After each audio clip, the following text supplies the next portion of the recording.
नमस्कार दोस्तों, आज की कहानी है जो चाहोगी सो पाओगी। एक साधु नदी के घाट के किनारे अपना डेरा डाले हुए था।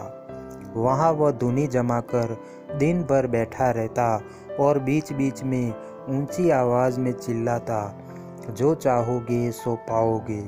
उस रास्ते से गुजरने वाले लोग उसे पागल समझते थे। वे उसकी बात सुनकर अनसुना कर देते और जो सुनते वे उस पर हंसते थे। एक दिन एक बेरोजगार युवक उस रास्ते से गुजर रहा था। साधु की चिल्लाने की आवाज़ उसके कानों में भी पड़ी, जो चाहोगे सो पाओगे, जो चाहोगे सो पाओगे। ये वाक्य सुनकर वह युवक साधु के पास आ गया और उससे पूछने लगा, बाबा, आप बहुत देर से जो चाहोगे सो पाओगे चिल्ला रहे हो, क्या आप सच में मुझे वो दे सकते हो जो मैं पाना चाहता हूँ? साधु बोला, हाँ बेटा, लेकिन पहले तुम मुझे ये बताओ कि तुम पाना क्या चाहते हो। बाबा, मैं चाहता हूँ कि एक दिन में हीरो का बहुत बड़ा व्यापारी बनूं। क्या आप मेरी ये इच्छा पूरी कर सकते हैं? युवक बोला, बिल्कुल बेटा, मैं तुम्हें एक हीरा और एक मोती देता हूँ। उससे तुम जितने चाहे हीरे मोती बना लेना। साधु बोला। साधु की बात सुनकर युवक की आंखों में आशा की ज्योति चमक उठी। फिर साधु ने उसे अपनी दोनों हथेलियां आगे बढ़ाने को कहा। युवक ने अपनी हथेलियां साधु के सामने कर दी। साधु ने पहले उसकी एक हथेली पर अपना हाथ रखा और बोला, बेटा, ये इस दुनिया का सबसे अनमोल हीरा है। इसे समय कहते हैं। इसे जोर से अपनी मुट्ठी में जकड़ लो।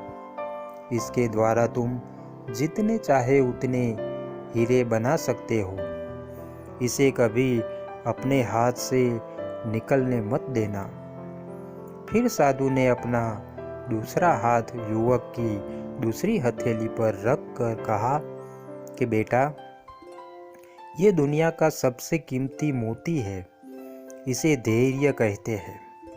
जब किसी कार्य में समय लगाने के बाद भी वांछित परिणाम प्राप्त ना हो तो इस धैर्य नामक मोती को धारण कर लेना।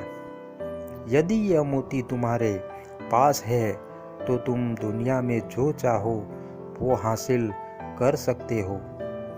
युवक ने ध्यान से साधु की बात सुनी और उन्हें धन्यवाद कर वहां से चल पड़ा। उसे सफलता प्राप्ति के दो मुख्य गुरु मंत्र मिल गए थे। उसने निश्चय किया कि वह कभी अपना समय व्यर्थ नहीं गवाएगा और सदा धैर्य से काम लेगा। कुछ समय बाद उसने हीरे के एक बड़े व्यापारी के यहाँ काम करना प्रारंभ किया। कुछ वर्षों तक वह दिन लगाकर व्यवसाय का हर गुण सीखता रहा और एक दिन अपनी मेहनत और लगन से अपना सपना साकार करते हुए हीरे का बहुत बड़ा व्यापारी बना। कहानी की सीख, लक्ष्य प्राप्ति के लिए सदा समय और धैर्य नाम के हीरे मोती अपने साथ रखें। अपना समय कभी व्यर्थ ना जाने दे और कठिन समय में धैर्य का दामन ना छोड़े। सफलता अवश्य प्राप्त होगी।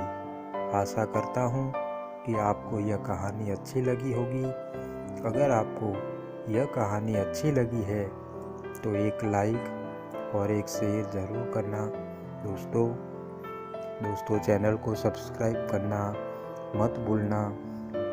आपके प्यार को इसी तरह देते रहना, क्योंकि हम आपके लिए इसी तरह की अच्छी और मनपसंद कहानियाँ लाते रहे।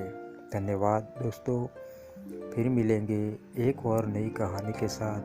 तब तक के लिए आप सबको हमारा नमस्कार, धन्यवाद, धन्यवाद, जय हिंद।